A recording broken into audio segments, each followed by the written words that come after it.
Praise the Lord brothers and sisters. கர்த்தராகிய இயேசு கிறிஸ்துவின் மகா பரிசுத்த நாமத்தில் உங்கள் அனைவரும் வாழ்த்துகிறேன். கர்த்தருக்கு கொடுப்பது என்றால் என்ன என்று நாம் இன்று ஆராய்ந்து பார்க்க போறோம். சோ இது ரெண்டு பகுதியா இருக்க போது இன்னைக்கு நம்ம முதல் பகுதியை ஆராய்ந்து பார்க்கலாம், அடுத்த வாரம் ரெண்டாவது பகுதியும் ஆராய்ந்து பார்க்கலாம். ஏன்னா இது ரெண்டு முக்கியமான விஷயங்களா இருக்க போகுது. ஏன்னா இன்னைக்கு உலகத்துல கிறிஸ்தவர்களை ஏமாற்றுகிற ஒரு விஷயம், கர்த்தர் பணத்தை தான் கேட்கிறாரு, காணிக்க தான் கேட்கிறாரு, தசமபாகம் தான் கேட்கிறாரு அப்படின்னு சொல்லி அநேகர் இன்னைக்கு வஞ்சித்து கொண்டுதான் இருக்கிறாங்க. அறியாமனால அநேக கிறிஸ்தவர்கள் இதை சிக்கிக்கொண்டு இன்னைக்கு தவிக்கிறாங்க.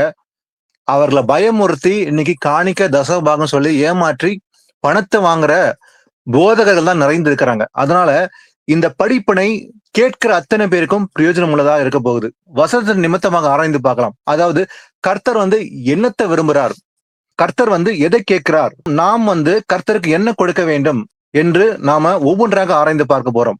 ஏன்னா நம்ம கர்த்தருடைய விருப்பம் என்ன, அவர் என்ன எதிர்பார்க்கிறார் நம்ம கிட்ட என்று தெரியாம போயிடுச்சுன்னா இன்னைக்கு அநேகர் ஏமாந்து, அதாவது காசு தான் கர்த்தர் கேட்கிறாரு, கர்த்தர் காசு கேட்கிறாரு, காசு கொடுத்தா ஆசீர்வதிப்பாரு, கொடுக்கலாம் சாபம் வந்துடும் அப்படின்ற ஒரு பயத்துல இன்னைக்கு உலகம் நிறைந்திருக்குது. கிறிஸ்தவ உலகம் பயத்தில் நிறைந்திருக்குது. அதனால இப்படிப்பட்ட கள்ள போதகத்திலிருந்து விடுதலையாக்கப்பட்டு இந்த வசனத்தை அறிந்து ஆராய்ந்து நிதானித்து கர்த்தருடைய விருப்பம் என்ன அந்த அறிந்து கர்த்தருக்கு கொடுப்பது என்றால் என்ன என்று நாம் நிதானிக்க வேண்டும்.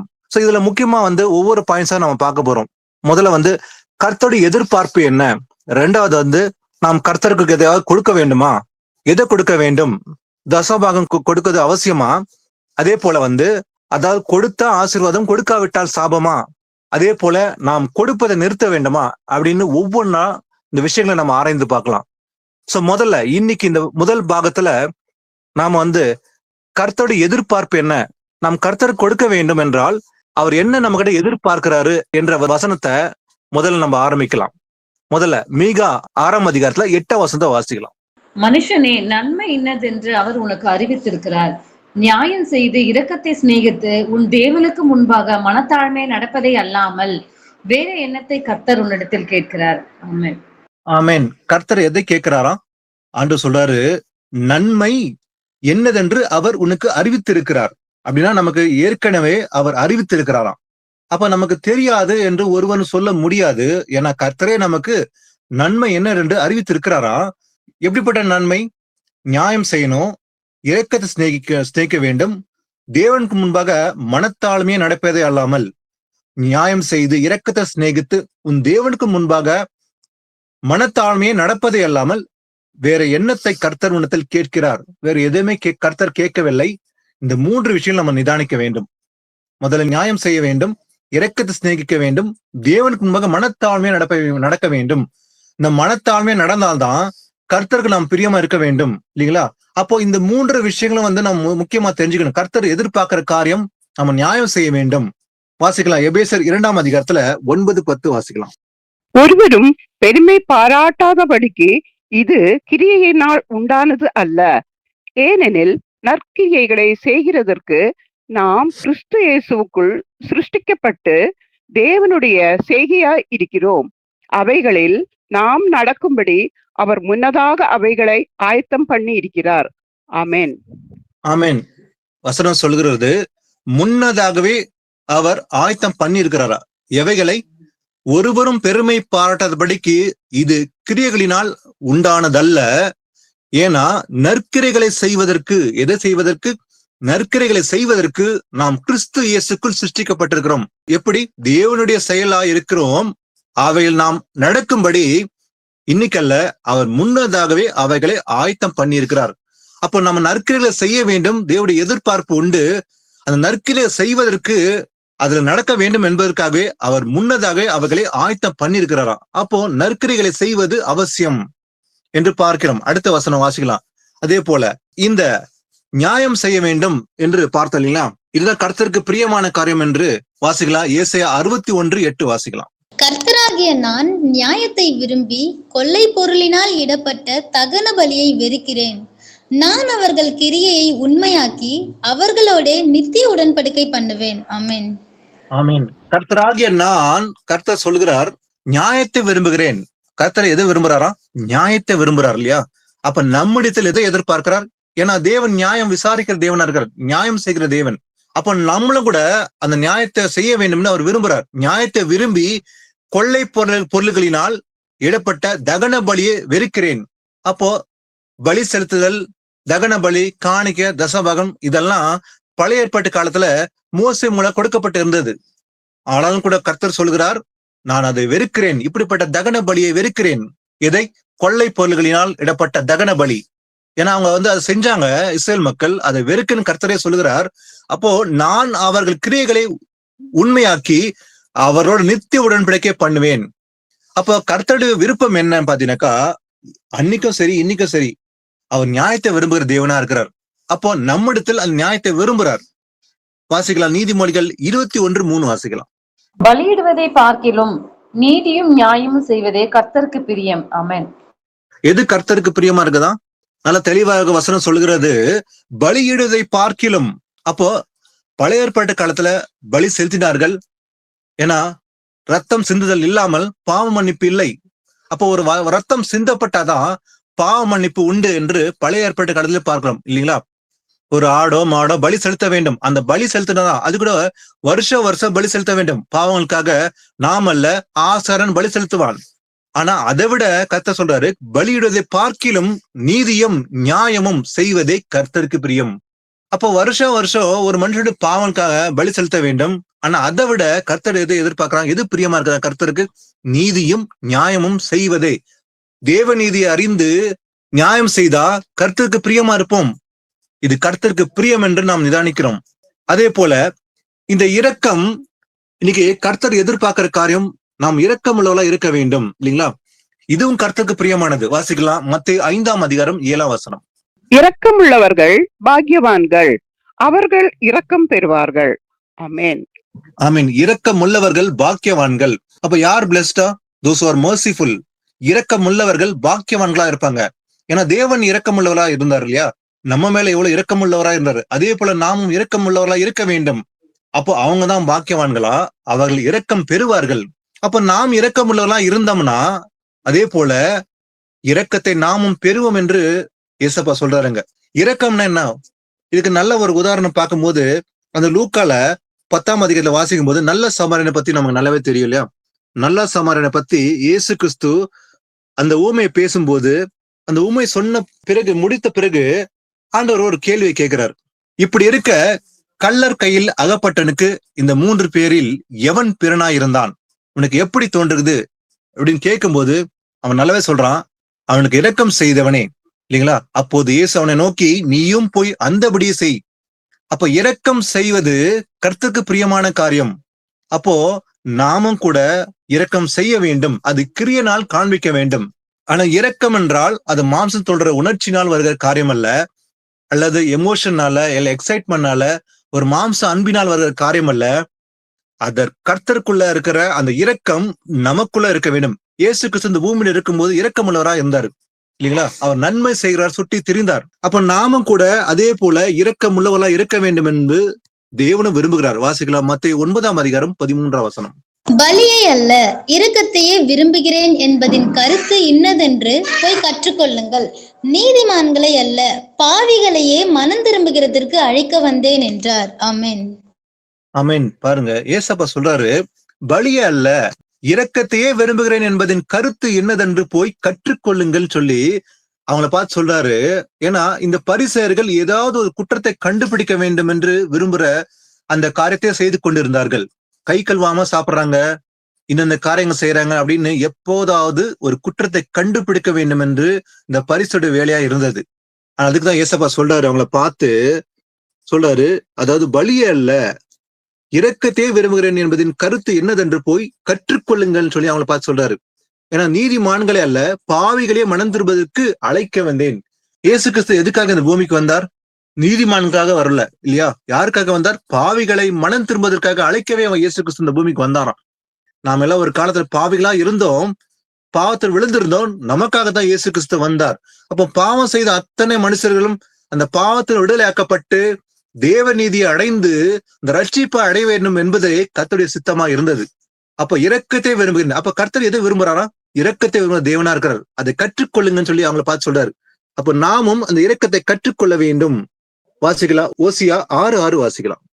பலியை அல்ல இரக்கத்தையும் தகன பலிகளை பார்க்கிலும் தேவனை அறிகிற அறிவையும் விரும்புகிறேன். ஆமென். தேவன் எதை விரும்புறாரா? பலி அல்ல. இங்கேயும் பாத்தீங்கன்னா புதிய ஏற்பாட்டிலும் சரி பழைய ஏற்பாட்டிலும் சரி அவரு 2 இடத்துல ஒரே மாதிரி தான் பேசுறாரு இல்லைங்களா? அங்க இயேசு கிறிஸ்து பேசுனது எப்படி பேசினாரு? இரக்கத்தை விரும்ப என்று சொன்னார் இல்லையா? அப்ப பழைய ஏற்பாட்டு காலத்துல கூட தேவன் பலியை விரும்பல. பலி செலுத்தினார்கள், ஆனால் பலி அல்லன்னு இயேசப்பா அன்னைக்கே சொன்னாரு. பலி அல்ல இரக்கத்தையும் தகன பலியை பார்க்கிலும் தேவனை அறிகிற அறிவையும் விரும்புகிறேன். அப்போ இன்னைக்கு இயேசு கிறிஸ்து எதை விரும்புறாரா? தேவனை அறிகிற அறிவு இல்லையா? அவர் அறிந்து கொள்ள வேண்டும். அவர் அறிந்து கொள்ள வேண்டும் என்றால் நான் என்ன செய்ய வேண்டும்? வேத வாக்கியங்களை ஆராய்ந்து பாருங்கள் என்று இயேசு கிறிஸ்து கூறினார் அல்லவா? அப்ப நம்ம வேதத்தை ஆராய்ந்து பார்த்தால் அவர் அறிந்து கொள்ள முடியும். இயேசு கிறிஸ்து பத்தி சாட்சி கொடுக்கிற வசனம் எங்க இருக்குதா? வேதத்துல தான் இருக்குது. அது இயேசு கிறிஸ்து கூறினார் யோவான் 5ஆம் அதிகாரத்துல. அப்போ தேவன் அறிகிற அறிவையும் விரும்புகிறேன் இயேசப்பா சொன்னார் இல்லையா? அப்போ நாம் அவர் அறிந்து கொள்ள வேண்டும் என்பதை அவர் விருப்பப்படுகிறதுனால நாம் அதிகமா வேதத்தை ஆராய்ந்து பார்க்க வேண்டும். அந்த பலி, இந்த காணிக்கை, தசபாகம் இது எதுவுமே தேவன் விரும்பவில்லை. பலி அல்ல தகன பலியை பார்க்கிலும் தேவன் அறிகிற அறிவை விரும்புகிறேன்னு சொல்லி இயேசப்பா சொன்னது போலவே நாமும் அதை அறிந்து கொள்வதற்கு, அவரை அறிந்து கொள்வதற்கு நாம் வேதத்தை ஆராய்ந்து பார்க்க வேண்டும். வாசிக்கலாம். சங்கீதம் 40ஆம் அதிகாரம் 6ஆம் வசனம். பலியையும் காணிக்கையும் நீர் விரும்பாமல் என் செவிகளை திறந்தீர். சர்வாங்க தகன பலியையும் பாவ நிவாரண பலியையும் நீர் கேட்கவில்லை. ஆமென். ஆமென். பலியையும் காணிக்கையும் நீர் விரும்பாமல்.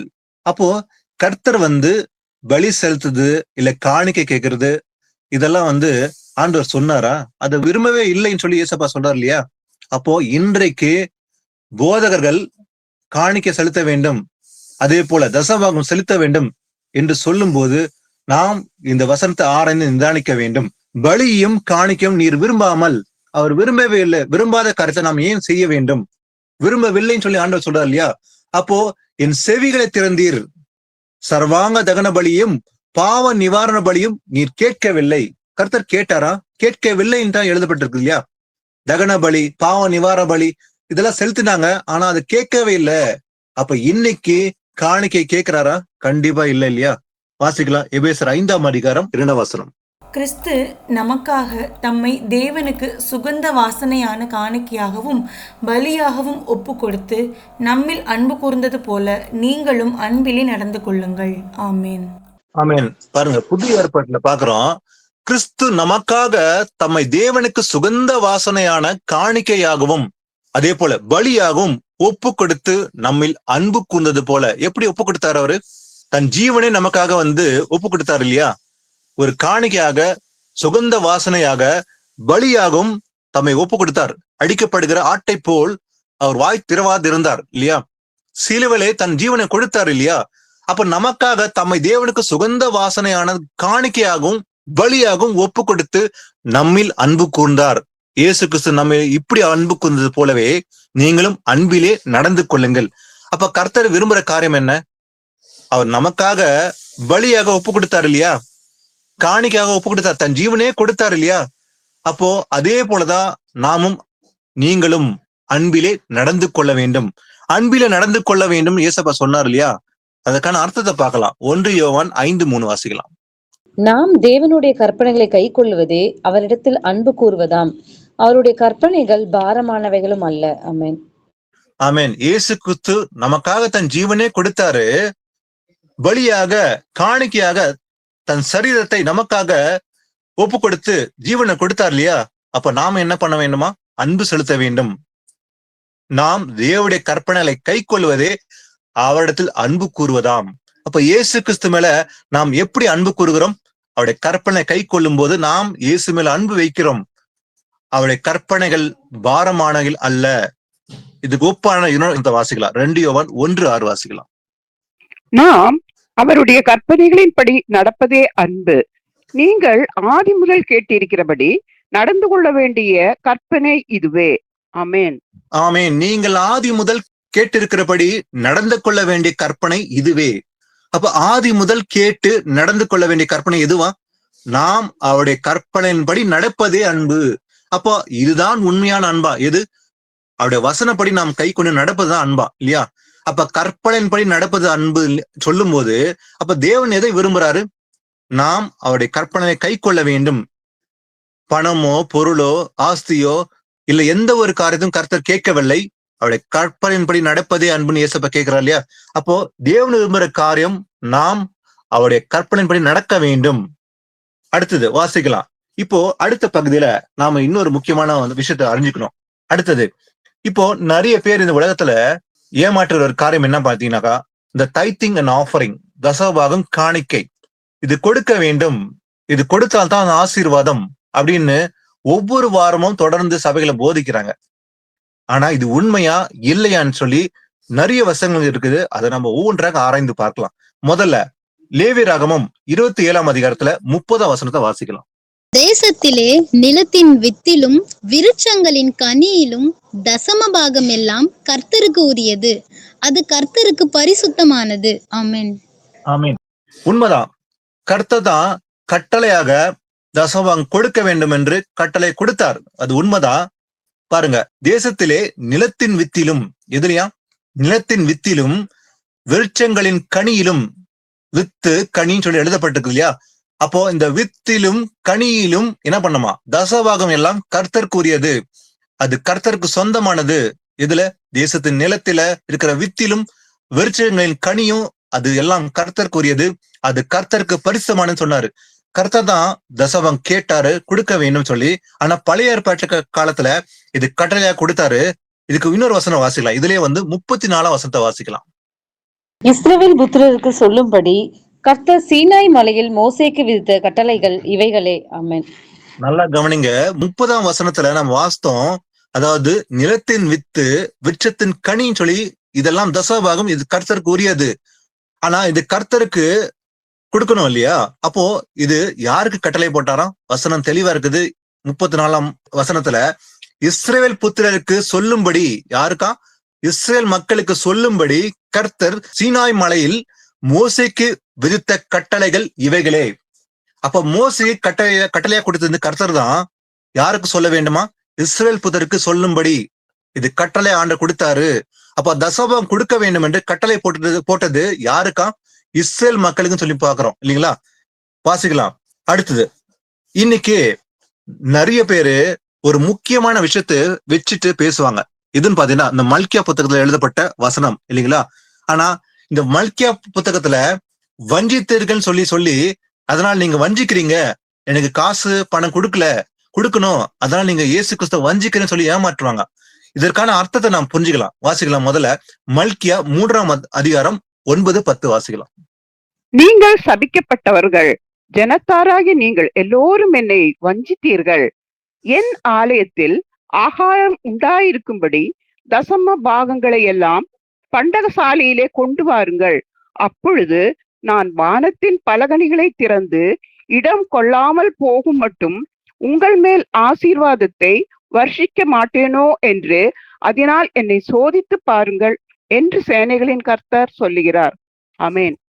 ஆமேன். நீங்கள் சபிக்கப்பட்டவர்கள் என்று அந்த மக்களை பார்த்து சொல்றாரு. ஏன்னா ஜனத்தாராகிய நீங்கள் எல்லோரும் என்னை வஞ்சித்தீர்கள். எதுல வஞ்சித்தார்களா? தசபாகத்துல வஞ்சித்தார்களாம். அது உண்மைதான். அப்போ என் ஆலயத்தில் ஆகாரம் உண்டா இருக்கும்படி தசபாகம் எல்லாம் பண்டசாலையிலே கொண்டு வாருங்கள். அப்போது நான் வானத்தின் பல கனிகளை திறந்து இடம் கொள்ளாமற் போக மட்டும் உங்கள் மேல் ஆசீர்வாதத்தை வருஷிக்க மாட்டோனோ என்று அதனால் என்னை சோதித்து பாருங்க என்று சேனைகளின் கர்த்தர் சொல்றாராம். அப்போ நீங்க வஞ்சிக்கிறீங்க. எதுல வஞ்சித்தாருங்களா? தசபாகத்துல. ஆனா இந்த விஷயத்த அது சொன்னது உண்மைதான். ஆனா அவங்க வஞ்சித்தாங்களாம். அது எந்த விஷயத்துல வஞ்சித்தாங்களா? தசபாகத்துல. ஆனா இது யார் வஞ்சித்தார்கள், யாருக்கு சொல்றான்னு சொல்லி நம்ம நிதானிக்க வேண்டும். மல்கியா 1:1 வாசிக்கலாம். மல்கியாவை கொண்டு கர்த்தர் இஸ்ரவேலுக்கு சொன்ன வார்த்தையின் பாரம். ஆமென். மல்கியாவை கொண்டு கர்த்தர் இஸ்ரவேலுக்கு சொன்ன வார்த்தையின் பாரம். அப்போ இந்த வார்த்தை யாருக்கு சொல்லப்பட்டது? இஸ்ரேல் மக்களுக்கு சொல்லப்பட்டது. ஹோல் நேஷன் அப்படின்னா இது அந்த இஸ்ரேல் தேசம் தான் குறிப்பிடப்பட்டிருக்குது இல்லைங்களா? அப்ப மல்கியாவை கொண்டு கர்த்தர் இஸ்ரவேலுக்கு சொன்ன வார்த்தை தான் இது இல்லைங்களா? இது புறஜாதிகள் சொல்லவே இல்லை. இது வெறும் இஸ்ரேல் மக்களுக்கு சொல்லப்பட்ட வார்த்தை. அவர்கள் வஞ்சித்தார்கள், காணிக்க வஞ்சித்தார்கள். ஆனா இன்றைக்கு லட்சக்கணக்கான பேரை வஞ்சிக்கும்படி நீங்க வஞ்சிக்கிறீங்க, நீங்க தசமம் கொடுக்கல, அதனால உங்களுக்கு சாபம் வரும் அப்படின்னு சொல்லி ஏமாற்றி பணத்தை பறிக்கிற ஒரு கூட்டம் இன்னைக்கு உலகத்தில் நிறைந்திருக்கிறது. ஆனா இது பழைய ஏற்பாட்டு காலத்துல இஸ்ரேல் மக்களுக்கு தேவன் விடுத்த கட்டளை இது தசமபாகம் என்பதை நாம் அறிந்து கொள்ள வேண்டும். ஆனா இந்த தசமபாகத்தை பத்தி நம்ம பார்த்தோம். அடுத்தது இந்த தசமபாகத்தை பெற்றுக்கொள்ளக்கூடியவன் யார், யாருக்கு கொடுக்க வேண்டும், யார் பெற்றுக்கொள்ள வேண்டும் என்பதை நாம் நிதானிக்க வேண்டும். வாசிக்கலாம். என்னாகமம் 18:21. இதோ லேவியின் புத்திரர் ஆசரிப்பு கூடாரத்தின் பணிவிடையை செய்கிற அவர்களுடைய வேலைக்காக இஸ்ரவேலருக்குள்ளவை எல்லாவற்றிலும் தசமபாகத்தை அவர்களுக்கு சுதந்திரமாக கொடுத்தேன். ஆமேன். லேவியின் புத்திரர் என்று எழுதப்பட்டது. நல்லா கவனிச்சீங்கன்னா, லேவியின் புத்திரர் ஆசரிப்பு கூடாரத்தின் பணிவிடையை செய்கிற அவருடைய வேலைக்காக என்று எழுதப்பட்டிருக்குது இல்லைங்களா? யாருக்கா? லேவியின் புத்திரருக்கு. இஸ்ரவேலுக்குள்ளானவை எல்லாவற்றிலும் தசமபாகத்தை அவருக்கு சுதந்திரமாக கொடுத்தேன். அப்போ தசமபாகம் யாருக்கு கொடுக்க வேண்டுமா? லேவியின் புத்திரருக்கு, ஆசரிப்பு கூடாரத்தின் பணிவிடை செய்கிற அந்த வேலை செய்கிறவர்கள் தான் கொடுக்க வேண்டும். அப்ப இன்றைக்கு ஆசாரியர்கள் சொல்லப்படுகிற, இன்னைக்கு போதிக்கிறவர்கள் ஆசாரியர்களா இல்ல அவர்கள் லேவியின் புத்திரா என்று நிதானிக்க வேண்டும். ஆனா இன்றைக்கு இன்னைக்கு போதிக்கிறவர்கள் உண்மையிலே லேவியர்களா? வாசிக்கலாம். நெகேமியா 12:44. அன்றைய தினம் பொக்கிஷங்களையும் படைப்புகளையும் முதல் கனிகளையும் தசம பாகங்களையும் வைக்கும் அறைகளின் மேல் ஆசாரியர்களுக்கும் லேவியர்களுக்கும் நியாய பிரமாணத்தின் படியே வரவேண்டிய பட்டணங்களுடைய நிலங்களின் பங்குகளை அவைகளை சேர்க்கும் படிக்கு சில மனுஷர் விசாரிப்புக்காரராக வைக்கப்பட்டார்கள். ஊழியம் செய்து நிற்கிற ஆசாரியர் மேலும் லேவியர் மேலும் யூதா மனிதர் சந்தோஷமாயிருந்தார்கள். ஆமேன். ஆமேன். அன்றைய தினம் பொக்கிஷங்களையும் படைப்புகளையும் முதல் கனிகளை பாருங்க, எதுவா? முதல் கனிகள் தசபாகங்களையும் வைக்கும் அறைகளின் மேல் ஆசாரிகளும் லேவியர்களும் நியாய பிரமாணத்தின் படியே, இதெல்லாம் நல்லா கவனிக்கணும், நியாய பிரமாணத்தின் படியே வர வேண்டிய பட்டணங்களுடைய நிலங்களில் பங்குகளை, அப்ப நியாய பிரமாணத்தின் மூலமாக வர வேண்டிய தசமபாகம் எழுதப்பட்டது இல்லையா, அவைகளில் சேர்க்கும்படி சில மனுஷர் விசாரிப்புக்காராக வைக்கப்பட்டார்கள். ஊழியம் செய்து நிற்கிற ஆசாரி மேலும் லேவியர் மேலும் யூதா மனிதர்கள் சந்தோஷமா இருந்தார்கள். அப்போ இந்த தசமபாகம் என்பது இது நியாய பிரமாணத்தின் மூலமாக கொடுக்கப்பட்ட கட்டளை என்று நம்ம பாக்குறோம். ஆனா இது எப்படி கொடுத்தாங்க? இது காசு பணமா கொடுத்தாங்களா? உண்மையிலே கிடையாது. இது காசு கொடுக்கணும் இல்ல பணமா கொடுக்கணும்னு சொல்லி எழுதப்படவே இல்லை. எப்படி கொடுத்தாங்களா அந்த தசமபாகத்தை? கவனிக்கலாம். நெகேமியா 13:5. முற்காலத்தில் காணிக்கைகளும் சாம்பிராணியும் பனிமுட்டுகளும் லேவியருக்கும் பாடகருக்கும் வாசல் காவலாளருக்கும் கட்டளை பண்ணப்பட்ட தானியம் திராட்சரசம் எண்ணெய் என்பவைகளிலே தசமபாகமும் ஆசாரியரை சேருகிற படைப்பான காணிக்கைகளும் வைக்கப்பட்டிருந்த இடத்தில் ஒரு பெரிய அறையை அவனுக்கு ஆயத்தம் பண்ணியிருந்தான். ஆமென். பாருங்க, முற்காலத்தில் காணிக்கைகளும் சாம்பிராணியும் பனிமுட்டுகளும் லேவியருக்கும் பாடகருக்கும் வாசல் காவலருக்கும் கட்டளை பண்ணப்பட்ட தானியம் திராட்சரசம் எண்ணெய். நல்லா கவனிங்க, எதையா? தானியம் திராட்சரசம் எண்ணெய் என்பவைகளிலே தசமபாகம். அப்ப எதுல தசமபாகமா? தானியம் திராட்சரசம் எண்ணெய் என்று எழுதப்பட்டிருக்குது இல்லையா? அப்ப ஆசாரியரை சேர்க்கிற படைப்பான காணிக்கைகளும் வைக்கப்பட்டிருந்த இடத்தில் ஒரு பெரிய அறையை அவனுக்கு ஆயத்தம் பண்ணி இருந்தது. அப்போ இந்த தசமபாகத்தை கொடுக்கும்படி எப்படி வைத்திருந்தார்கள்? என்ன பொருள் வச்சிருந்தாங்களா? தானியம் வச்சிருந்தாங்க, திராட்சரசம் வச்சிருந்தாங்க, எண்ணெய் வச்சிருந்தாங்க. அப்போ தசமபாகத்தை எப்படி கொடுத்தார்களா? அது யாருக்கு கொடுத்தாங்க? லேவியருக்கு கொடுத்தார்கள், ஆசாரியர்களுக்கு கொடுத்தார்கள். லேவி கோத்திரத்தில் பிறந்த ஆசாரியர்கள் தான் கொடுத்தாங்க தவிர இது மற்ற யாருக்கும் கொடுக்கப்படவில்லை. இது கர்த்தரை கட்டளையா கொடுத்தாரு. இதுக்கு இன்னொரு வசனத்தை வாசிக்கலாம். 2 நாளாகமம் 31:4-5. ஆசாரியரும் லேவியரும் கர்த்தருடைய நியாய பிரமாணத்தை உற்சாகமாய் கை கொள்ளும்படி அவர்களுக்குரிய பாகத்தை கொடுக்க ஜனங்களுக்கும் எருசலேமின் குடிகளுக்கும் கட்டளையிட்டான். இந்த வார்த்தை பிரசித்தமான போது இஸ்ரவேல் புத்திரர் தானியத்திலும் திராட்சை ரசத்திலும் எண்ணெயிலும் தேனிலும் நிலத்தின் எல்லா வரத்திலும் முதற் பலன்களை திரளாக கொண்டு வந்து சகலத்திலும் தசமபாகத்தை பரிபூரணமாக கொடுத்தார்கள். ஆமென். பாருங்க, ஆசாரியரும் லேவியரும் என்று எழுதப்பட்டிருக்கு இல்லையா? அப்ப ஆசாரியர் லேவியர் கர்த்தருடைய நியாயப்பிரமாணத்தை உற்சாகமாக கை கொள்ளும்படி அவர்களுக்குரிய பாகத்தை கொடுக்க ஜனங்களுக்குள்ளும் எருசலேம் குடிகளுக்கும் கட்டளையிட்டான். அப்போ இது கட்டளையா இருந்தது யாருக்கு கொடுக்கும்படி? ஆசாரியர் லேவியருக்கு கொடுக்கும்படி. அப்போ இந்த வார்த்தை பிரசித்தமான போது இஸ்ரவேல் புத்திரர் தானியத்திலும் திராட்சரசத்திலும் எண்ணெயிலும் தேனிலும் நிலத்தின் எல்லா வரத்திலும் முதல் பலன்களை திரளாய் கொண்டு வந்து சகலத்திலும் தசபாகத்தை பரிபூர்ணமாய் கொடுத்தார்கள். அப்போ இங்க பரிபூர்ணமா கொடுத்தது எதுன்னு பாத்தீங்கன்னாக்கா காசு பணமே கிடையாது. நல்ல வசனம் தெளிவா இருக்குது. எண்ணெய், தேன், நிலத்தின் எல்லா வரத்திலும் முதல் பலன்களை திரளாய் கொண்டு வந்து ஃபர்ஸ்ட் ஃப்ரூட்ஸ் சொல்லி எழுதப்பருக்கு இல்லையா? அப்போ விளைச்சல்ல முதல் பலனை கொண்டு வந்து செலுத்தினார்கள். எப்படி? பூர்ணமாய் பரிபூர்ணமாய் செலுத்தினார்கள். அப்போ இங்க பொருள்கள் மூலமா தான் கொடுத்தாங்க தவிர இங்க காசு பணமே கிடையாது. ஆனா இன்றைக்கு நாம தசமபாகம் செலுத்த வேண்டும் என்று ஒருத்தர் சொன்னார்னாக்கா வாங்குறவரு அவர் உண்மையிலே லேவி கோத்திரத்தில் பிறந்தவரா அப்படின்ற கேள்வி கேட்க வேண்டும். அவர் ஒரு ஆசரனா, அவன் ஒரு ஆசரனா இருந்தானாக்கா அவன் லேவி கோத்திரத்தில் பிறந்தவன் சொல்லி கேள்வி கேட்க வேண்டும். அப்போ தசம வாங்குறதுக்கு தகுதியானவன் லேவி கோத்திரத்தில் பிறந்தவன் ஒரு ஆசரனா இருக்க வேண்டும். நல்லா வசனத்தை வாஸ்தவம் இல்லைங்களா? ஆனா இன்னைக்கு நாம எல்லாருமே ராஜரிக ஆசாரிய கூட்டமா இருக்கிறோம் இல்லைங்களா? புதிய ஏற்பாட்டிலே ஆண்டவர் என்ன சொல்றாரு வாசிக்கலாம். 1 பேதுரு 2ஆம் அதிகாரம் 5ஆம் வசனத்தை வாசிக்கலாம். ஜீவனுள்ள கற்களைப் போல ஆவிக்கேற்ற மாளிகையாகவும் இயேசு கிறிஸ்து மூலமாய் தேவனுக்கு பிரியமான ஆவிக்கேற்ற பலிகளை செலுத்தும்படிக்கு பரிசுத்த ஆசாரிய கூட்டமாகவும் கட்டப்பட்டு வருகிறீர்கள். ஆமேன். பாருங்க, நம்ம தெளிவா இருக்குது வசனம். நம்ம என்னவா இருக்கிறோமா? ஜீவனுள்ள கற்களை போல ஆவிக்கேற்ற மாளிகையாகவும் இருக்கிறோம் நம்ம எல்லாருமே இன்னைக்கு இல்லைங்களா? உண்மையிலே இயேசுவின் பிள்ளைகளா இருக்கிற நாம வசனத்தை கை கொண்டு நடக்கிற அத்தனை பேரும் கற்களை போல ஆவிக்கேற்ற மாளிகையாகும் இயேசு கிறிஸ்து மூலமாய் தேவனுக்கு பிரியமான ஆவிக்கேற்ற பலிகளை செலுத்தும்படிக்கு எப்படி இருக்கிறோமா? நாம பரிசுத்த ஆசாரிய கூட்டமாகவும் கட்டப்பட்டு வருகிறீர்கள். நம்ம எல்லாருமே ஆசாரியர்கள் சொல்லி ஆண்டவர் சொல்றாரு இன்னைக்கு இல்லையா? அப்ப எல்லாருமே நம்ம இன்னைக்கு எப்படி இருக்கிறோம்? ஹோலி பிரீஸ்ட்ஹுட்னு சொல்லி இருக்குது. இதுக்கு இன்னொரு வசனம் வாசிக்கலாம். இதுல 9ஆம் வசனத்தை வாசித்தீங்க.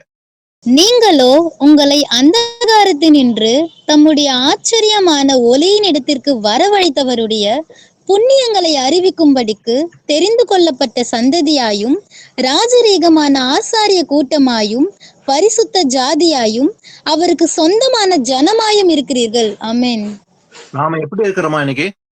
உங்களை அந்தகாரத்தினின்று தம்முடைய ஆச்சரியமான ஒளியிடத்தில் வரவழைத்தவருடைய புண்ணியங்களை அறிவிக்கும்படி நம்ம எப்படி இருக்கிறோமா? தெரிந்து கொள்ளப்பட்ட சந்ததி, சூசன் ஜெனரேஷன். யாரு? நம்மளதான் ஆண்டவர் சொல்றாரு. அப்ப நாம ராஜரிக ஆசாரிய கூட்டமா இருக்கிறோம் இல்லைங்களா? Royal priesthood. அப்ப நம்ம எல்லாருமே இயேசு கிறிஸ்து முன்பாக ராஜரிக ஆசாரிய கூட்டம். ஒரு தனி மனிதன் இன்னைக்கு ஆசாரியன் கிடையாது. பழைய ஏற்பாட்டுல லேவி கோத்திரத்தில் பிறந்த ஒரு ஆசாரியன் மட்டும் தான் இருந்தான். ஆனா நம்ம எல்லாருமே இன்னைக்கு ராஜரிக ஆசாரிய கூட்டம், அதே போல பரிசுத்த ஜாதியாயும் அவருக்கு சொந்தமான ஜனமாயும் நம்ம எல்லாருமே இருக்கிறோமா? அப்போ இப்படி இருக்க ஒரு தனி மனிதன் நான் ஆசரன் என்று சொல்லுகிற காரியம் இன்னைக்கு கிடையாது இல்லையா? நான் தான் ஆசரன், எனக்கு தான் செலுத்த வேண்டும் அப்படின்னு சொல்லுகிற ஒவ்வொரு மனுஷனும் கேள்வி கேட்க வேண்டியது, நீ லேவி கோத்திரத்தில் பிறந்த ஆசரனா என்று கேள்வி கேட்க வேண்டும். இன்னைக்கு போதிக்கிறவர்கள் நான் ஆசரன், எனக்கு காணிக்க தசமம் கொடுக்க வேண்டும் என்று கேட்கிற அத்தனை பேரும் ஒரு கேள்வி கேட்க வேண்டும், நீ லேவி கோத்திரத்தில் பிறந்த ஆசரனா என்று கேள்வி கேட்க வேண்டும் இல்லைங்களா? அப்போ பாருங்க, இன்னைக்கு நம்ம எல்லாருமே ராஜரிக ஆசாரிய கூட்டமா இருக்கிறோம் இல்லையா? இதுக்கு நம்ம வெளிப்படத்துல ஒரு வசனம் வாசிக்கும் போது பாருங்க, இயேசு கிறிஸ்துடைய வருகைக்கு பின்பு அந்த 1000 வருட அரசாட்சியில நம்ம எப்படி இருக்க போறோமா? அதாவது ராஜரீக ஆசாரிய கூட்டம் போல இருக்கமோ இல்லைங்களா? அப்ப எங்கள் தேவனுக்கு முன்பாக எங்களை ராஜாக்களும் ஆசாரியர்களாக ஆக்கினீர், நாங்கள் பூமியிலே அரசாளுவோம் என்று புது பாட்டை பாடினார்கள். இயேசு கிறிஸ்துவின் வருகைக்கு பின்பு இந்த பூமியில 1000 வருஷம் அரசாட்சி இருக்கும் போது அதில் நாம எல்லாம் எப்படி இருக்க போறோம்? ஆசாரியர்கள் போல இருக்கணும். ராஜாக்களும் ஆசாரியர் போல இருப்போம். ராஜாக்களை போல நாம் அரசாள்வோம் என்று வேதம் முன்பாக நமக்கு தெளிவாக சொல்லப்பட்டிருக்குது இல்லையா? அடுத்தது பாத்தீங்கன்னாக்கா, இன்னைக்கு அநேகர் நான் போதிக்கிறேன், எனக்கு தசமா கொடுக்க வேண்டும், கொடுக்காவிட்டா சாபம், கொடுத்தால் ஆசீர்வாதம் சொல்றாங்க இல்லையா? ஆனா புதிய ஏற்பாட்டுல அதே போல ஒரு வசனத்தை வாசித்து பார்க்கலாம். எபிரேயர் 7ஆம் அதிகாரம் 5ஆம் வசனத்தை வாசிக்கலாம். லேவியின் புத்திரரில் ஆசாரியத்துவத்தை அடைகிறவர்களும் ஆபிரகாமின் அறையிலிருந்து வந்த தங்கள் சகோதரரான ஜனங்களின் கையிலே நியாய பிரமாணத்தின்படி தசமபாகம் வாங்குகிறதற்கு கட்டளை பெற்றிருக்கிறார்கள். ஆமீன். பாருங்க, நல்லா தெளிவா இருக்குது. லேவியின் புத்திரரில் ஆசாரியத்துவத்தை அடைகிறவர்களும் ஆபிரகாமின் அறையிலிருந்து வந்த தங்கள் சகோதரரான ஜனங்களில் கையிலே நியாய பிரமாணத்தின்படி தசமபாகம், நல்லா கவனிச்சீங்கன்னா, நியாய பிரமாணத்தின்படி தசமபாகம் வாங்குறதுக்கு கட்டளை பெற்றிருந்தார்கள். அப்ப அந்த தசமபாகம் என்பதே அது நியாய பிரமாணம் மூலமாக கொடுக்கப்பட்டிருந்தது இல்லைங்களா? 613 கற்பனைகள் எல்லாமே அது நியாய பிரமாணத்தின் மூலமாக, மோசே மூலமாக கொடுக்கப்பட்டிருந்தது இல்லைங்களா? தசமபாகம் நியாய பிரமாணத்தின் ஒரு பகுதியா இருக்குது. அப்போ இந்த நியாய பிரமாணத்தின்படி தசமபாகம் எழுதப்பட்டிருக்கிறதுனால இது யார் வாங்க வேண்டும்? லேவியின் புத்திரர்கள் ஒருவன் தான் வாங்க வேண்டும், ஆசிரியன் வாங்க வேண்டும். அப்ப இன்னைக்கு நம்ம நியாய பிரமாணத்துக்கு கீழே இல்ல, நம்ம கிருபைக்கு கீழே இருக்கிறோம். அதனால நியாய பிரமாணத்துக்கு நம்ம நீங்களாகி நம்ம விடுதலாக்கப்பட்டிருக்கிறோம் என்று நாம் நிதானிக்க வேண்டும். ஆனா நம்ம நியாய பிரமாணத்துக்கு கீழே இல்லாதனால நம்ம எது கீழே இருக்கிறோம்? இன்னைக்கு கிருபைக்கு கீழே இருக்கிறோம்னு சொல்லி பாக்குறோம். ஆனா இன்னைக்கு இயேசுவின் பிள்ளைகளா இருக்கிற நமக்கு நியாய பிரமாணம் கிடையாது. ஆனா இன்னைக்கு நியாய பிரமாணத்தை தான் கடைபிடிக்கிறதுக்கு இன்னைக்கு நல்லாவே அவங்க நிதானிக்கிறாங்க. வாசிக்கலாம், ரோமர் 10ஆம் அதிகாரத்துல 4ஆம் வசனம் வாசிக்கலாம். விசுவாசிக்கிற எவனுக்கும் நீதி உண்டாகும்படியாக கிறிஸ்து நியாயப்பிரமாணத்தின் முடிவாயிருக்கிறார். ஆமென். ஆமென். ஆனா இந்த நியாயப்பிரமாணம் கொடுக்கப்பட்டு இருந்தது மோசே மூலமாக. 613 கற்பனை கொடுக்கப்பட்டு இருந்தது பழைய ஏற்பாட்டுல. ஆனால் கொடுக்கப்பட்டு இருந்ததும் கூட அவர்கள் அதை முழுவதுமாக கடைபிடிக்கவே இல்லை. ஆனா இயேசு கிறிஸ்து இந்த நியாயப்பிரமாணத்துக்கு ஒரு முடிவு வைத்தார்.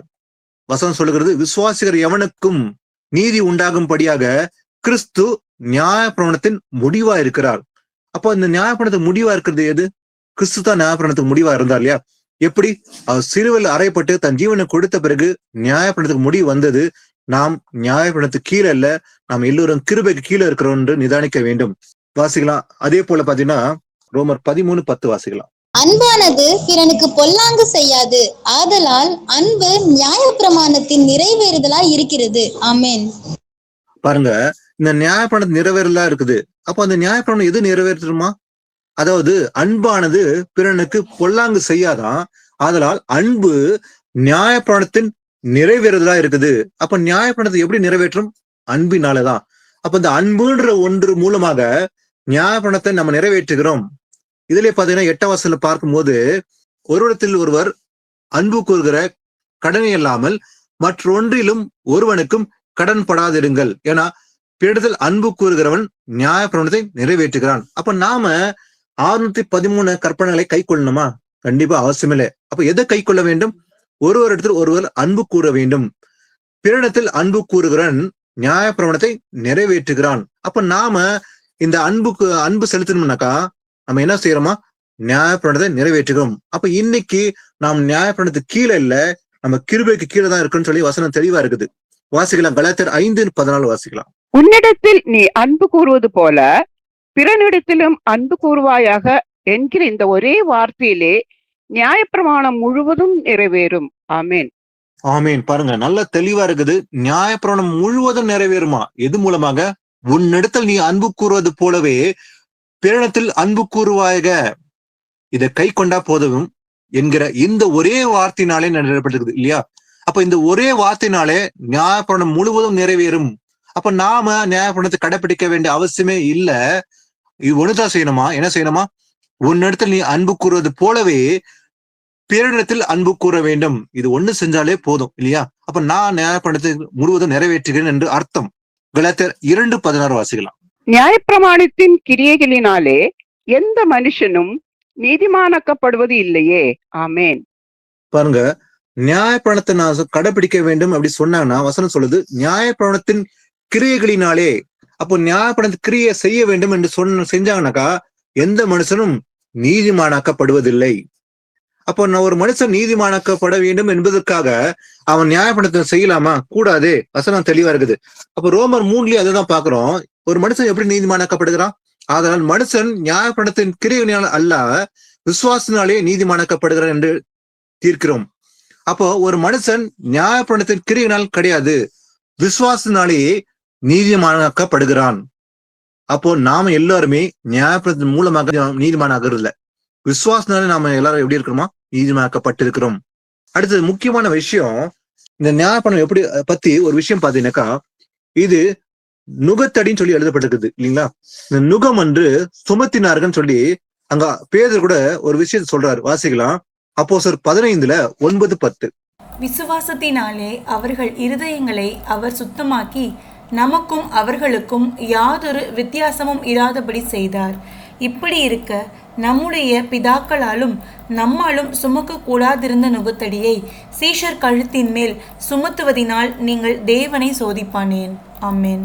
பாருங்க, அவங்க தேவனை சோதித்தார்களா அப்படின்ட்டு பேதுரு அவங்களை பாட்டு பேசும்போது எதுக்காக பாத்தீங்கன்னாக்கா, அவர் எருசலேமுக்கு வந்து சபையாராலும் அப்போஸ்தலராலும் மூப்பராலும் ஏற்றுக்கொள்ளப்பட்ட போது தேவன் தங்களை கொண்டு செய்திகளெல்லாம் அறிவித்தார்கள். அப்போ என்ன பண்றான், அந்த பரிசை என்ன பண்றான், பரிசெய சபைத்தாரில் விசுவாசிகளை சிலர் எழுந்து அவர்களை விருத்த சேதனம் பண்ணுகிறதும் மோசேயின் நியாயப்பணத்தை கை கொள்ளும்படி அவர்களுக்கு கற்பிக்கிறதும் அவசியம் சொல்லி சொன்னாங்க. இது சொன்னதுனாலதான் பேதுரு அங்க சொல்றாரு, பேசும்போது சொல்றாரு, அதாவது விசுவாசினாலே அவர்கள் இருதயங்களை அவர் சுத்தமாக்கி. அப்ப கர்த்தர் விசுவாசினாலேயே அந்த இருதயங்களை சுத்தமாக்கினார். அதனால நமக்கும் அவர்களுக்கும் யாதொரு வித்தியாசம் இராதபடிக்கு செய்தார். யாருக்கு? கிரேக்கருக்கும் அதே போல யூதருக்கும் வித்தியாசம் இல்லாம கர்த்தர் வந்து செய்தாராம். இப்படி இருக்க நம்முடைய பிதாக்களும் நம்மால் சுமத்தக்கூடாத இந்த நுகத்தடின்னு எழுதப்பட்டிருக்குது இல்லையா. இந்த நுகத்தடி யோக் இல்லைங்களா, இந்த மாடுக்கு தான் அந்த யோக் போடுவாங்க இல்லையா கழுத்துல. அப்போ நுகத்தடிய சீஷர் கழுத்தின் மேல் சுமத்துவதினால் நீங்கள் தேவனை சோதிப்பானேன். அப்போ நியாயப்பணத்தை கடைபிடிக்க வேண்டும், விருத்த சேதனம் பண்ணுன்னு சொல்லி அவங்க சொன்னாங்க. ஆனா இன்னைக்கு நியாயப்பிரமாணத்தின் ஒரு பகுதி தான் இந்த தசபாகம், அதே போல விருத்த சேதனம். அப்போ ஒரு மனுஷன் இன்னைக்கு நியாயப்பணத்தை கடைபிடிக்க வேண்டும் அப்படி இல்லைனாக்கா சாபம் வர சொல்றவங்க அதுல ஒரு விஷயம் அறிஞ்சுக்கணும் இல்லைங்களா. தசபாகம் கொடுக்க வேண்டும் என்று சொல்கிறவர்கள் அவங்க நியாயப்பணத்தின்படி நடக்கிறாங்களா, அவங்க விருத்த சேதனம் பண்ணி இருக்கிறாங்களா, அவங்க ஆசிரியர்களா, லேவிக்குத்துல பிறந்த ஆசிரியர் சொல்லி கேள்வி கேட்க வேண்டும். ஏன்னா இத பேச சொல்லும்போது சொல்றாரு, நுகத்தடியே நீங்க சீஷரின் கழுத்தின் மேல் சுமத்துவதினால் நீங்க தேவனை சோதிப்பானேன். நீங்க தேவனை சோதிக்கிறீங்க, எதனால? சீஷர் கழுத்தின் மேல நுகத்தடி சுமத்துறீங்க அப்படி சொல்றாரு. ஆனா இந்த நுகத்தடியை பத்தி நம்ம இன்னொரு வசனத்தை வாசிக்க முடியும், வாசிக்கலாம். ஏசப்பா சொல்றத லூக்கா 11:46. அதற்கு அவர், நியாய சாஸ்திரிகளே, உங்களுக்கு ஐயோ, சுமக்க அரிதான சுமைகளை மனுஷர் மேல் சுமத்துகிறீர்கள், நீங்களும் உங்கள் விரல்களில் ஒன்றினாலும் அந்த சுமைகளை தொடவும் மாட்டீர்கள். ஆமென். இயேசு கிறிஸ்து நேரடியாக அவங்களை பார்த்து சொல்றாரு, நியாய சாஸ்திரிகளை பார்த்து உங்களுக்கு ஐயோ, ஏன்னா சுமக்க அரிதான சுமைகளை மனுஷர் மேல் சுமத்துகிறீர்கள், ஆனா நீங்களோ உங்கள் விரல்களினால் ஒன்றினாலும் அந்த சுமைகளை தொட மாட்டீர்கள். அவங்க மேல நீங்க சுமத்துறீங்க இப்படி சுமைகளை, ஆனா நீங்க உங்க விரல்ல தொடுறதே இல்லை.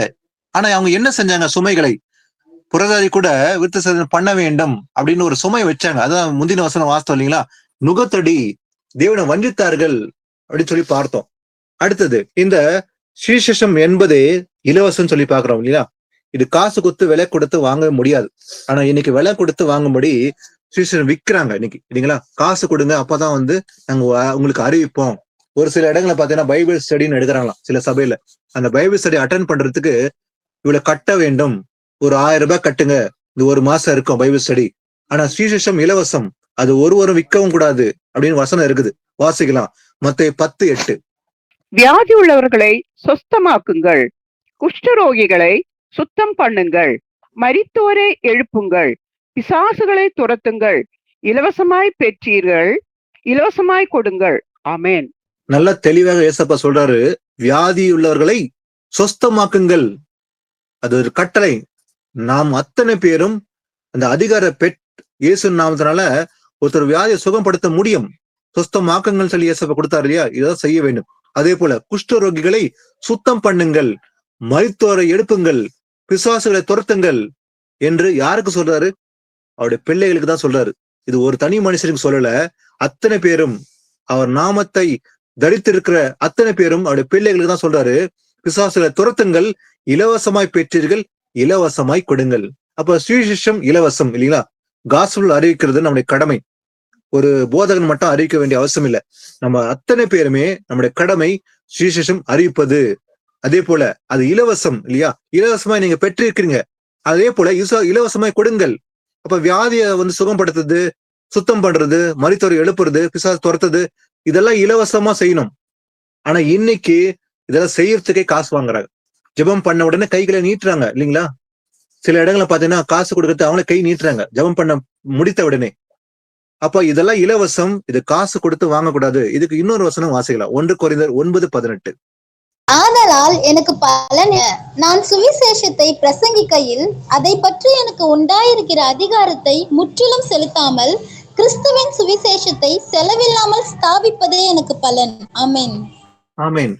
பவுல் கூறுவது போலவே நான் சுவிசேஷத்தை பிரசங்கிக்கையில் அதை பற்றி எனக்கு உண்டாயிருக்கிற அதிகாரத்தை முற்றிலும் செலுத்தாமல், அதை நான் அதிகாரத்தை செலுத்தாம கிறிஸ்துவின் சுவிசேஷத்தை செலவில்லாமல் ஸ்தாபிப்பதை எனக்கு பலன்.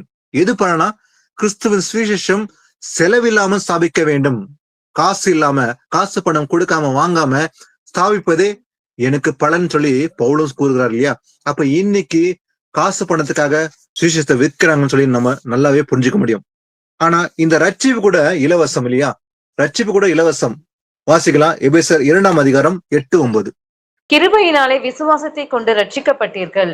இது உங்களால் உண்டானதல்ல, இது தேவனுடைய ஈவு. ஒருவரும் பெருமை பாராட்டாதபடிக்கு இது கிரியைகளினால் உண்டானதல்ல. ஆமீன். இது தேவனுடைய ஈவு. It's a gift of God சொல்லி எழுதப்பட்டிருக்கு இல்லையா? எது கிஃப்ட்? கிருபையினாலே விசுவாசத்தை கொண்டு ரட்சிக்கப்பட்டீர்கள். இந்த ரட்சிப்பு எதனால?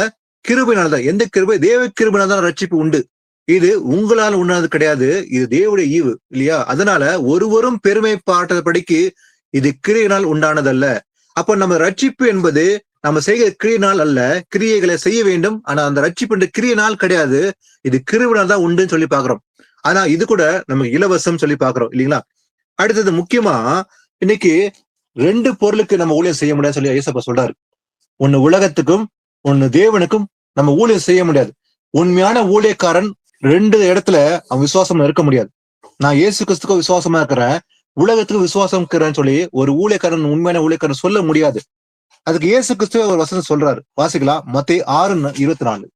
2 எஜமான்களுக்கு ஊழியம் செய்ய ஒருவனாலும் கூடாது. ஒருவனை பகைத்து மற்றவனை சிநேகிப்பான், அல்லது ஒருவனை பற்றி கொண்டு மற்றவனை அசட்டை பண்ணுவான். தேவனுக்கும் உலக பொருளுக்கும் ஊழியம் செய்ய உங்களால் கூடாது. ஆமேன். ஆமேன். 2 எஜமான்களுக்கு ஊழியம் செய்ய ஒருவனாலும் கூடாது இல்லையா? அது உண்மைதான் இல்லைங்களா? ஒருவனை பகைத்து மற்றவனை சிநேகிப்பான் இல்லையா? 2 பேருக்கு விசுவாசமா இருக்க முடியாது, 2 எஜமானுக்கு. இப்போ ஒரு நாட்டுல 2 ராஜா ஆள்தான் எப்படி இருக்கும்? யாரை திருப்திப்படுத்த முடியும்? முடியாது இல்லையா? அப்போ 2 எஜமான் இருந்தா அவனுக்கு ஊழியம் செய்ய ஒருத்தனும் முடியாதுன்னு சொல்லி வசனம் இருக்குது. ஏன்னா பாருங்க, மற்றவனை சேகிப்பான் அல்லது ஒருவனை பற்றி கொண்டு மற்றவனை அசட்டை பண்ணுவானாம். இப்படி இருக்க தேவனுக்கும் உலக பொருளுக்கும் ஊழியம் செய்ய உங்களால் கூடாது, உங்களால் முடியாதுன்னு சொல்லி ஏசப்பாவே சொல்றாரு. அப்போ நான் இயேசு கிறிஸ்துக்கும் ஊழியம் செய்யறேன், பணத்துக்கும் நான் சேவை செய்யறேன்னு சொல்லி உலகத்துக்கும் சொன்னா அது கூடாத காரியம் இல்லைங்களா? இதே வசனத்தை நம்ம லூக்கால வாசிக்கும் போது கூட பாத்தீங்கன்னாக்கா ரொம்ப தெளிவா இருக்குது. லூக்காவில பாத்தீங்கன்னாக்கா அங்க 16ஆம் அதிகாரத்துல 13 வருஷம் சொல்லும் போது கூட ரொம்ப தெளிவா இருக்குது. யாரை பத்தி சொல்றாருனாக்கா, எந்த ஊழியக்காரனும் 2 எஜமானங்களுக்கு ஊழியம் செய்யக்கூடாது. அப்ப நாம எல்லாருமே ஊழியக்காரன் இல்லையா? ஊழியக்காரன் சொல்லும் போது ஒரு தனிப்பட்ட மனுஷன் ஒருத்தனை பத்தி சொல்ல, இயேசுவின் பிள்ளைகள் அத்தனை பேர் ஊழியக்காரன் இல்லையா? கர்த்தருக்கு ஊழியம் செய்யறது யாரு? அத்தனை பேர் ஊழியம் செய்ய வேண்டும். நம்ம மேல இந்த கடமை அது. அப்போ ஊழியக்காரன் யாரும் சொல்ல முடியும்? உண்மையான ஊழியக்காரன் யார சொல்ல முடியும்? கர்த்தருக்கு மட்டுமே பிரியமா நடக்கிறதா தான் ஊழியக்காரன் இல்லையா? ஆனா 2 பேருக்கு ஊழியம் செய்யறோம் ஊழியக்காரனே கிடையாது இல்லையா? அப்ப எந்த ஊழியக்காரனும் 2 எஜமானுக்கு ஊழியம் செய்யக்கூடாது. ஒருவனை பகைத்து மற்றவனை சிநேகிப்பான், அல்லது ஒருவனை பற்றி கொண்டு மற்றவனை அசட்டை பண்ணுவான். தேவனுக்கும் உலக பொருளுக்கும் ஊழியம் செய்ய உங்களால கூடாது. அப்ப பணத்தையும் விரும்புறேன், இந்த பக்கம் இயேசுவும் விரும்புறேன்னு சொன்னாக்கா அவன் ஊழியக்காரனே கிடையாது இல்லையா? அப்ப உண்மையான ஊழியக்காரன் இயேசுக்கு மட்டும் பிரியமா நடப்பான். அப்போ இதுல ஊழியக்காரன் யாருன்னு சொல்லி நம்ம நல்லாவே அறிஞ்சிக்க முடியும் இல்லைங்களா? கர்த்தருக்கு ஊழியம் செய்கிறவன் பணத்தை கேட்க மாட்டான் என்னைக்குமே. ஆனா கர்த்தருக்கு ஊழியம் செய்யாதவன் என்ன பண்ணுவான்? நான் ஊழியக்காரன்பா, எனக்கு பணம் கொடுக்க வேணும். ஆனா காரணத்தை அவனே சொல்லுவான். இல்லப்பா, அந்த டிவி ஊழியம் இருக்குது, இல்ல மிஷினரி ஊழியம் இருக்குது, இல்ல ஒரு ஜப தேவை இருக்குது, இல்ல சபையை கட்ட வேண்டும் இப்படின்னு சொல்லி ஒவ்வொரு லிஸ்ட் சொல்லி ஏமாற்ற உலகம் இன்னைக்கு இருக்குது. நீங்க ஏமாற்ற போதகர்கள் நிறைந்த உலகம் தான் இன்னைக்கு. ஆனா இவன் உண்மையான ஊழியக்காரனா இருக்க முடியாது இல்லைங்களா? உண்மையான ஊழியக்காரன் அவன் பணத்துக்கு சேவை செய்ய மாட்டான், கர்த்தரை மட்டும் அவன் சேமிப்பான்னு சொல்லி வசனம் இருக்குது. இது குறித்து இந்த பணத்தை பத்தி ஒரு விஷயத்த பார்க்கலாம். இந்த பணத்துக்கு இங்கிலீஷ்ல பாத்தீங்கன்னா மேமன் சொல்லி எழுதப்பட்டிருக்கும். மேமன் சொல்லி எழுதப்பட்டிருக்கும். இன்னொரு வசனம் வாசிக்கலாம். 1 தீமோத்தேயு 6:10 வாசிக்கலாம். பண ஆசை எல்லா தீமைக்கும் வேறாயிருக்கிறது. சிலர் அதை இச்சித்து விசுவாசத்தை விட்டு வழுவி அநேக வேதனைகளாலே தங்களை உருவ குத்தி கொண்டிருக்கிறார்கள். ஆமென். ஆமேன். இந்த பண ஆசை மட்டும் இருக்கக்கூடாது. ஆனா இந்த பண ஆசையினாலதான் இன்னைக்கு போதிகர்கள் விழுந்து போய் கொண்டிருக்கிறார்கள். நான் கர்த்தருக்கு ஊழியம் செய்யறேன்னு சொல்றாங்க, ஆனா ஒரு பக்கம் பண ஆசை உள்ள வந்துடுது. ஆனா இந்த 7 சபைகள்ல வெளிப்படுத்த விஷயம் எழுதப்பட்ட அந்த 7 சபையில இன்னைக்கு பண ஆசை உள்ள சபை தான் இந்த லவோதிக்க சபை இல்லைங்களா? இன்னைக்கு இருக்கிற அந்த சபை எந்த சபையில பணம் முக்கியமா வைத்திருக்காங்களோ அது லவோதிக்க சபை. அந்த சபையை ஆண்டவர் எச்சரிக்கிறார் இல்லைங்களா? அந்த பண ஆசை எல்லா தீமைக்கும் வேறா இருக்கிறது. அப்போ தப்பு செய்யறதுக்கு அந்த வேறா இருக்கிறது இந்த பண ஆசை. இந்த பண ஆசை இருக்கக்கூடாது.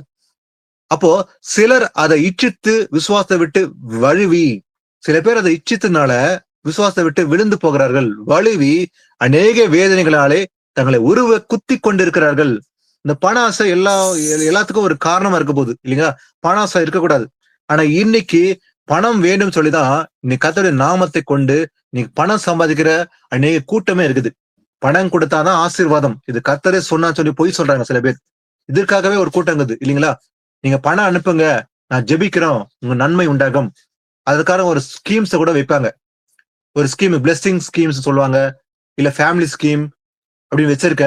மாசத்துக்கு இவ்வளவு கட்டுங்க, வருஷத்துக்கு இவ்வளவு கட்டுங்க, இது கர்த்தர் கொடுத்தது, அதனால நீங்க கர்த்தர் கொடுத்தீங்கன்னா கர்த்தர் உங்க குடும்பத்தை ஆசீர்வதிப்பாரு அப்படின்னு பொய் சொல்லி பணம் பறிக்கிற ஒரு கூட்டம் நிறைந்த உலகமா இருக்குது. ஆனா கர்த்தர் இதை கேட்கவே இல்லை. நம்ம ஆரம்பத்துல வாசித்தோம் இல்லைங்களா? கர்த்தர் எதை கேட்கிறார்? கீழ்ப்படியில் தான் கேட்கிறார் இல்லையா? பணம் அல்ல. பணம் ஒருபோதும் கர்த்தர் கேட்க மாட்டார். ஏன்னா வானமே சிங்காசனம், பூமி எனக்கு பாதப்படி, வெள்ளியும் பொண்ணும் என்னுடைய ஏசப்பா சொல்றாரு இல்லையா? அப்ப இப்படி இருக்க கர்த்தர் பணத்தை கேட்பாரா? கண்டிப்பா ஒருபோதும் கர்த்தர் பணத்தை கேட்கவே இல்லை. ஆனா கர்த்தர் கேட்கிறான்னு சொல்லி இன்னைக்கு ஏமாற்ற உலகம் நிறைந்தா இருக்குது. வாசிக்கலாம். அப்போஸ்தலன் பவுல் அவர் ஒரு சாட்சி கூறுகிறார் இல்லைங்களா? இன்னைக்கு அப்போஸ்தலன் பவுல் கூட ஒரு நல்ல ஊழியக்காரனா இருந்தான். ஆனா அவன் ஊழியம் செய்யும் போது யார்கிட்டயா பணம் வாங்கினானா நம்ம நிதானிக்கலாம். 2 தெசலோனிக்கர் 3:7-8. இன்ன விதமாய் எங்களை பின்பற்ற வேண்டும் என்று நீங்கள் அறிந்திருக்கிறீர்களே. நாங்கள் உங்களுக்குள்ளே ஒழுங்கற்று நடவாமலும் ஒருவனிடத்திலும் இலவசமாய் சாப்பிடாமலும் உங்களில் ஒருவனுக்கும் பாரமாய் இராதபடிக்கு இரவும் பகலும் பிரயாசத்தோடும் வருத்தத்தோடும் வேலை செய்து சாப்பிட்டோம். ஆமென். பாருங்க, பவுல் கூறுவது பாருங்க நல்லா. இன்ன விதமாய் எங்களை பின்பற்ற வேண்டும் என்று நீங்கள் அறிந்திருக்கிறீர்கள், நாங்கள் உங்களுக்குள்ளே ஒழுங்கற்று நடவாமல்.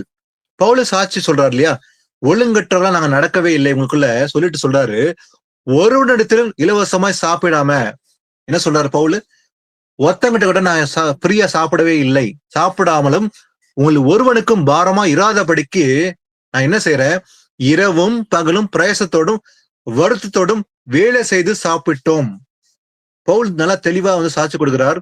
நான் ஒருத்தருக்கும் பாரமா இல்லாம இரவும் பகலும் என்ன பண்ற? பிரயாசப்பட்டு வருத்தத்தோடும் வேலை செய்து சாப்பிட்டோம். அப்போ பவுல் ஒரு நல்ல ஒரு பெரிய அப்போஸ்தலனா ஊழியக்காரனா இருந்தான்.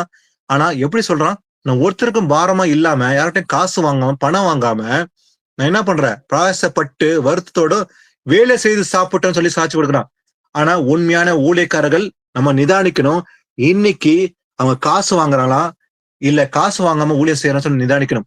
அப்ப உண்மையான ஊழியக்காரன் நீங்க காசு கேட்கறான்னா நம்ம நிதானிக்கணும். வசனப்படி அவங்க நடக்கிறாங்களா இல்லையான்னு சொல்லி நம்ம தான் ஆராயணும் இல்லைங்களா? ஏன்னா கர்த்தர் விரும்புற காரியம் பணமும் காசும் கிடையாது. நம்ம இன்னைக்கு அதான் பார்த்தோம் இல்லைங்களா?